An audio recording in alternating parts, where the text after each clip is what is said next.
एका वडिलांनी आपल्या मुलाला लिहिलेलं पत्र. माझ्या लाडक्या मुला, मी असं तुला पत्र लिहितोय बघ.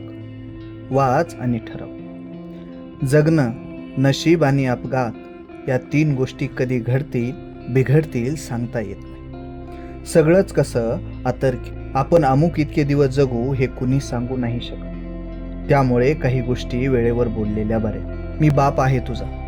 मी तुला जे सांगे ते इतर कुणी कदाचित कधीच नाही सांगणार. मी माझ्या आयुष्यात ज्या चुका केल्या त्या तुला टाळता आल्या तर तुझे कष्ट, जीवाचे चटके आणि मनाचा त्रास बराच कमी होईल. म्हणून काही गोष्टी तुला सांगतो. माणसाविषयी मनात आकस ठेवू नको. कुणाचा द्वेष करू नकोस. तुझ्याशी कायम चांगलंच वागलं पाहिजे अशी इतर लोकांवर काही आपण सक्ती नाही करू शकत. त्यामुळे ते असंच का वागतात असं म्हणून तणतणू नको. तुझ्याशी कायम चांगलं वागण्याची जबाबदारी फक्त माझी आणि तुझ्या आईचीच आहे. जेव्हा जी माणसं तुझ्याशी चांगली वागतात त्यांच्याशी तू चांगलं वाग. पण हे कायम लक्षात ठेव की प्रत्येक माणूस प्रत्येक गोष्ट कुठल्या ना कुठल्या हेतूपोटी करतो. त्यामुळे जी माणसं गोड बोलतात, तुझ्याशी कायम चांगलीच वागतात, त्यांना तू खरंच आवडतो असं काही नसेलही. जरा माणसं तपासून बघ. पटकन मित्र बनवून पूर्ण विश्वास टाकण्याची घाई करू नकोस.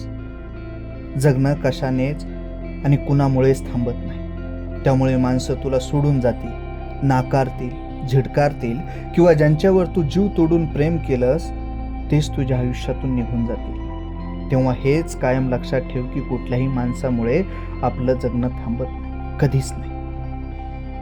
आयुष्य फार छोटं आहे आणि तीच तुझी खरी पुंजी आहे. त्यामुळे आज वाया घालवलास तर उद्या कदाचित जगणंच तुला सोडून जाईल. त्यापेक्षा आज मनापासून भरभरून जग, आनंदी राहा. प्रेम ही एक क्षणिक आणि चंचल भावना आहे. ती काळाप्रमाणे आणि मूडप्रमाणे बदलते.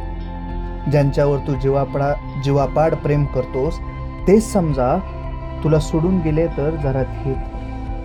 काळाच्या मलमानं या जखमाई भरून निघतील.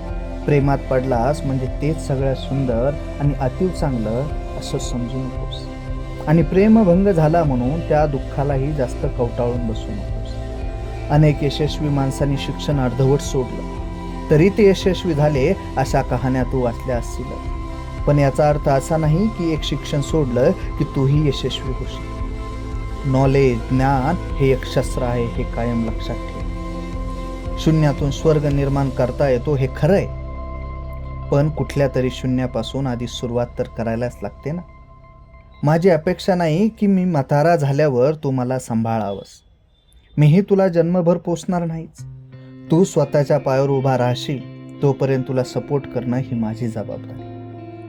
त्यानंतर तुला बसमधून फिरायचं की लेमोझिनमधून, गरीबच राहायचं की श्रीमंत व्हायचं हा निर्णय तुझा तू घ्यायचा. आणखी एक, मीही अनेकदा लॉटरीचं तिकीट काढलंय, ते कधीच लागलं नाही. एका रात्री श्रीमंत होता येत नाही. श्रीमंत व्हायचं तर मेहनत करावीच लागते. जगात फुकट कधीच काहीच मिळत नाही. बाळा, कदाचित तुला हे पाठवलेलं पत्र आवडेल की नाही हे माहीत नाही, पण हे पत्र तुझ्या आयुष्याची शिदोरी नक्की बनेल हे मात्र पक्का. म्हणून बाळा, हे पत्र तुला आवडो वा ना आवडो लगेच फेकून देऊ नकोस. या पत्राला तू नेहमी तुझ्या सोबत ठेव. वेळ मिळेल तेव्हा पुन्हा पुन्हा वाच. फक्त तुझेच.